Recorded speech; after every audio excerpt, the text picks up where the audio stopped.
Կոտայքում և Սյունիքում անապահովության գնահատման նոր համակարգը փորձարկելուց հետո հուլիսի 1-ից այն կգործարկվի ամբողջ հանրապետությունում։ Այդ ընթացքում վեր են հանվել համակարգի խնդիրներն ու փոփոխվել, նշում է Աշխատանքի և սոցիալական հարցերի փոխնախարարը, ապա օրինակներ բերում։ Հիմնական գործոնը, որով դուրս էին մնում որոշ ընտանիքներ, դա նախկինում ունեցած վարկային պարտավորություններ կամ երաշխավոր էին հանդիսացել մեկին, որ իր վարկային պարտավորությունը չէր մարել եւ դրա պատճառով ընտանիքը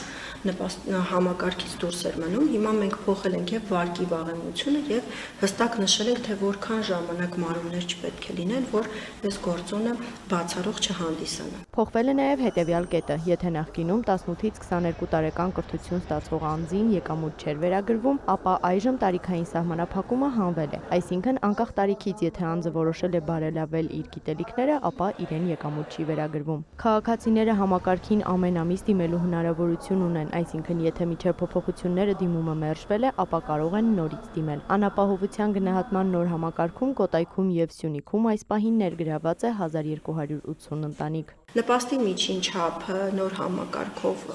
86,000 դրամ է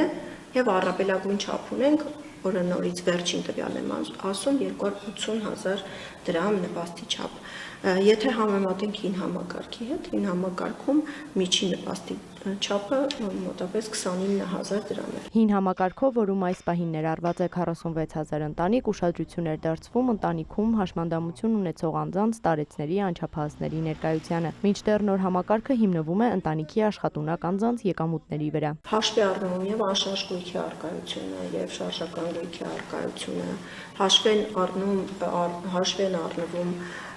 ընտանիքի ամբողջական եկամուտները ու նաև նպաստառում ընտանիքի աշխատունակ անդամը անմիջապես մեր ուշադրության կենտրոնում է հայտնվում, եթե աշխատանք չունի, որպես աշխատանք փնտրող անձ։ Փոխնախարարը մանրամասնում է, այստեղ նաև հոգեբանությունը փոխելու խնդիր կա։ Որովհետև այն միտքը, որ դու նպաստառու ես եւ